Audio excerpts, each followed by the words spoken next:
শত কোটি টাকা ব্যয়ের পরও দীর্ঘ এক যুগেও আলোর মুখ দেখেনি পাবনার প্রত্যন্ত চলন বিলের একটি আঞ্চলিক মহাসড়ক। বিগত সরকারের সময় নির্মিত এ সড়কটি উদ্বোধনের আগেই অযোগ্য হয়ে পড়ে যান চলাচলের। গত বছর অপর এক ঠিকাদারকে সংস্কার কাজে দেওয়া হলেও তিনিও কাজ অসমাপ্ত রেখে লাপাত্তা। পরে চরম দুর্ভোগ পোহাচ্ছেন ৩ উপজেলার লক্ষাধিক মানুষ। রাতুল ইসলাম সুমনের ক্যামেরায় উৎপল মির্জার রিপোর্ট।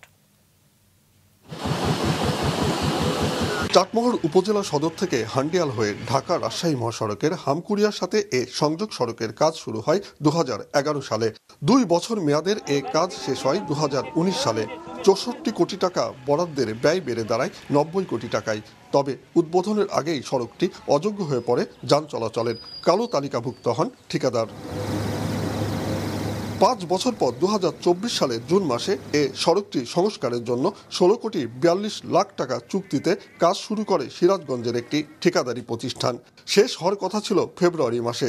তবে ৫ই আগস্টের পট পরিবর্তনের পর কাজ অসমাপ্ত রেখেই পালিয়ে যায় ঠিকাদার। ফলে চরম দুর্ভোগ পোহাচ্ছে এলাকাবাসী।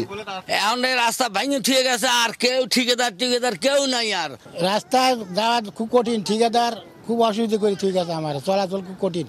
এই রাস্তাগুলো করতে গিয়ে ব্যাপক অনিয়ম দুর্নীতি করার কারণে রাস্তাটা খুবই নিম্নমানের হয়, যা ব্যবহারের আগেই বা উদ্বোধনের আগেই ব্যবহারের অযোগ্য হয়ে পড়ে। পুরাতন সড়কের ইট তুলে নিয়ে ঠিকাদার রাস্তার উপর বালু পাথর ফেলে রাখায় দুরূহ হয়ে পড়েছে যান চলাচল। ধুলা বালুতে আচ্ছন্ন থাকে পুরো এলাকা।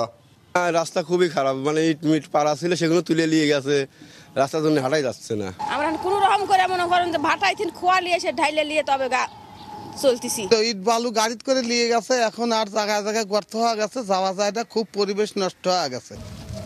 চলন বিলের সবচেয়ে ব্যস্ত এ রাস্তার উপর সৃষ্ট বড় বড় গর্তের কারণে ব্যাপকভাবে ক্ষতিগ্রস্ত হচ্ছেন পরিবহন চালক ও যাত্রীরা। মাঝে মাঝে ঘটছে দুর্ঘটনাও। কাঁচি কাটা দিয়ে ঘুরে যেতে হয়, মানে তো আমাদের যে গাড়ির তেল খরচা বেশি, ড্যামারেজ যাচ্ছে বেশি। ওই গাড়ির বেরিং ভাঙে, শোকাপ ভাঙে, প্রতিদিন যা ভাড়া মারি তা অর্ধেক টাকা লেগেই যায়। 1 ঘন্টা রাস্তা লাগে, 2 ঘন্টা 3 ঘন্টা যাতে। এই যে আমার প্রচুর সমস্যা। এই রাস্তাটা এখন মৃত্যু ফাঁদ।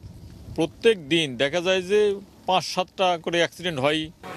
সত্যতা স্বীকার করে সড়ক ও জনপথ বিভাগের নির্বাহী প্রকৌশলী জানান, ইতোমধ্যেই ঠিকাদারকে একাধিকবার সতর্ক করে নোটিশ দেওয়া হয়েছে। কোনো জবাব না পাওয়ায় তার চুক্তি বাতিলের জন্য ঊর্ধ্বতন কর্তৃপক্ষকে চিঠি দেওয়া হয়েছে। আমরা তাকে একাধিকবার সতর্ক করেছি এবং নোটিশ দিয়েছি। সর্বশেষ তাকে আমরা টার্মিনেশন ফর ডিফল্ট জারি করার, মানে একটা চুক্তিকে বাতিল করার জন্য একটা প্রসিডিউর আছে, যে কতগুলো শর্ত, যে সে এই শর্তগুলো ভঙ্গ করলে তখন আমরা সেইটা প্রসিডিউর অনুযায়ী আগাতে পারি আর কি। তো সেই অনুযায়ী আমরা তাকে টার্মিনেশন ফর ডিফল্ট জারি করার জন্য আমরা ঊর্ধ্বতন কর্তৃপক্ষ বরাবর চিঠি লিখছি। সড়কটি চালু হলে সদর সহ চলন বিলের 3 উপজেলার সাথে রাজধানী ঢাকার যোগাযোগ সহজ ও সংক্ষিপ্ত হবে। দ্রুত পরিবহন ও বিপণন হবে এ অঞ্চলের মৎস্য ও কৃষিপণ্য। উৎপল মির্জা, মাছরাঙা সংবাদ, পাবনা।